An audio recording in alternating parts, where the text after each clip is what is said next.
sind hier bei Familie Rakos. Ja, wir bewirtschaften einen Hof mit knapp 70 Hektar und haben in der Vergangenheit jetzt die Sauenhaltung aufgegeben und haben hier uns einen neuen Stall gebaut mit 30.000 Tiere. Und 2019 haben wir auf der Hofstelle noch eingebaut mit 30.000 genehmigten Plätzen, wo dann 18.000 Betta-Lebendtiere drin sind. Ja, da wir nicht wussten, wie es mit der Schweinemast weitergeht, beziehungsweise generell, wie es mit den Schweinen weitergeht, haben wir 2023 überlegt, ob wir nicht eventuell noch einen zweiten Masthähnchenstall dazu bauen und haben uns dann dazu entschieden, 2024 einen Antrag zu stellen auf eine Baugenehmigung, und die haben wir dann auch Mitte des Jahres 2024 bekommen und sind dann im Oktober 2024 angefangen, unseren zweiten Stall zu bauen. Ja, Masthähnchen war auf jeden Fall eine gute Entscheidung, weil es auch sehr frauenfreundlich ist, sehr familienfreundlich ist. Man kriegt alles gut unter einen Hut. Man kann das alles super miteinander vereinbaren. Die Zusammenarbeit mit der Firma De Heust, mit Gerben Soppe, die war super. Der hat uns auch während der Bauphase immer wieder begleitet, besucht, geguckt, wie weit sind wir. Alle Fragen, er war immer da. Wir konnten ihn immer anrufen und fragen. Es wurde immer alles beantwortet. Ja, war wirklich gut. Ja, während der Bauphase uns entschieden, auch noch einen Tag der offenen Tür zu machen. Der wurde von der Firma De Heust begleitet. Der hat jetzt vor 4 Wochen stattgefunden. War ein sehr schöner Tag, war sehr gut besucht und auch wirklich schön organisiert von Gerben Soppe.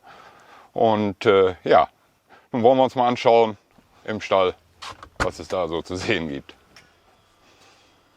Ja, jetzt befinden wir uns in unserem Vorraum vom neuen Masthähnchenstall. Hier spielt sich alles ab. Hier ist die Technik, hier ist die Futterwaage, hier ist eine kleine Küche mit dabei, hier die ganze Technik. Es wird alles hier aufgeschrieben, dokumentiert. Über die Temperatur im Stall, über wie viel haben die Tiere gefressen, wie viel Wasser haben sie gesoffen, wie schwer sind die Tiere, ganz wichtig. Ja. Und ja, wie ist der Futterstand der Silos, das kann man alles hier drin an unserem Schaltschrank, kann man das ablesen und aufschreiben.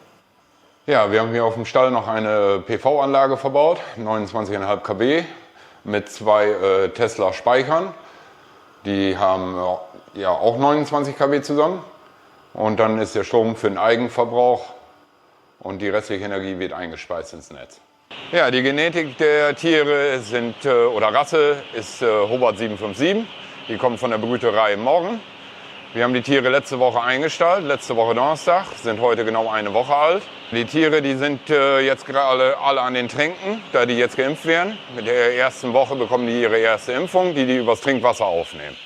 Ja, also wir gehen morgens einmal durch den Stall und abends einmal durch den Stall. Wir gehen jeden Gang quasi einmal lang, um eben zu schauen, funktioniert die Technik, sind die Nippel alle dicht, funktionieren die Futtertröge alle, ist überall Futter drin. Wie geht es den Tieren? Ist ein krankes Tier dabei? Ist ein totes Tier dabei?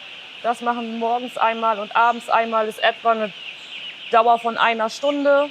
Ja, letzte Woche Donnerstag haben wir eingestallt, beide Ställe zusammen. Um 11 Uhr kam der LKW von Morgen und brachte uns die Küken. Zu Hause haben wir 17.500 eingestallt. Danach sind wir hierher gefahren, haben hier 29.980 Küken eingestallt.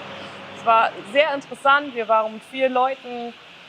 Es hat ungefähr eine Dreiviertelstunde gedauert, dann waren die Kleinen im warmen Nest. Und wir schweißgebadet. Ja, wir fangen mit einem Starterfutter an. Dann gibt es ein weiteres Futter. Da wird dann auch schon Weizen beigemischt, ein Stärkon 10. Kriegen so bis 10% Weizen dazu. Und dann geht das so weiter bis zu ein 30er, wo wir dann irgendwo mit 30% Weizen beifüttern. Ganze Körner.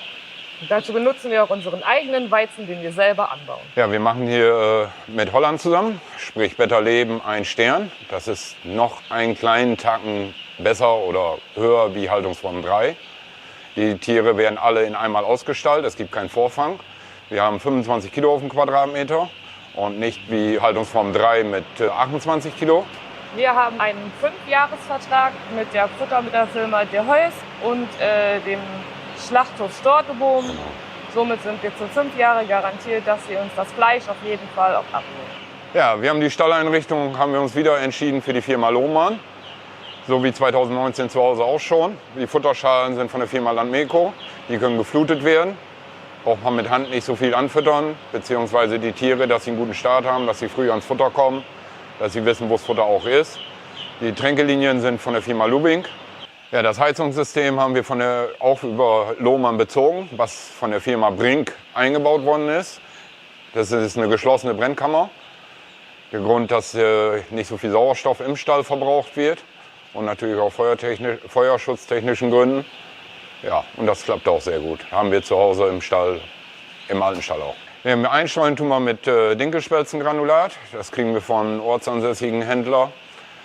Und dafür habe ich einen alten Düngerstreuer, wo wir dann den Stallball lang fahren und damit einstreuen. Wir haben im Stall noch Strohballen als Beschäftigungsmaterial.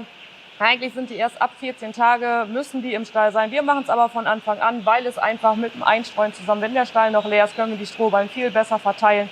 Die halten auch bis zum Ende. Wir brauchen auf 1000 Tiere einen Strohballen. Und mit 21 Tagen kommen die Tiere dann in den Wintergarten. Ja, wir stehen hier im Wintergarten. Hier kommen die Tiere mit einem Alter von 3 Wochen rein oder müssen auch rein. Das schreibt Better Leben vor. Wir haben hier im Wintergarten von der Größe 30% der Stallfläche. Das haben wir aus dem Grund gemacht, falls man doch nochmal für Deutschland mästet in der Haltungsform 3, dann kann man den Wintergarten weiter nutzen. In Holland für Better Leben gefordert sind 20%.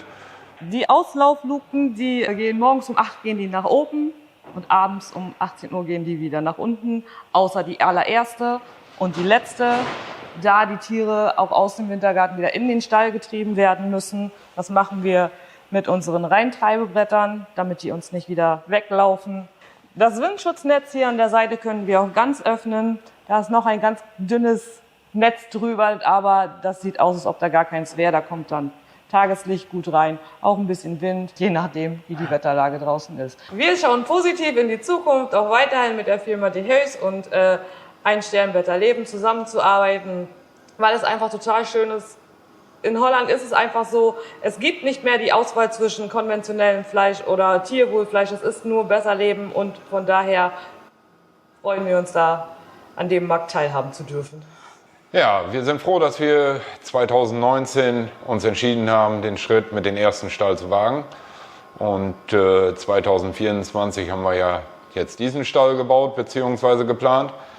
Und ich glaube, für die Zukunft sind wir ganz gut aufgestellt, da es bei uns mit den Sauen und Schweinen sowieso keine Zukunft hat, aufgrund der neuen Haltungsverordnung, aufgrund, dass die Ställe alle alt sind und sehr kostenintensiv umgebaut hätte werden müssen.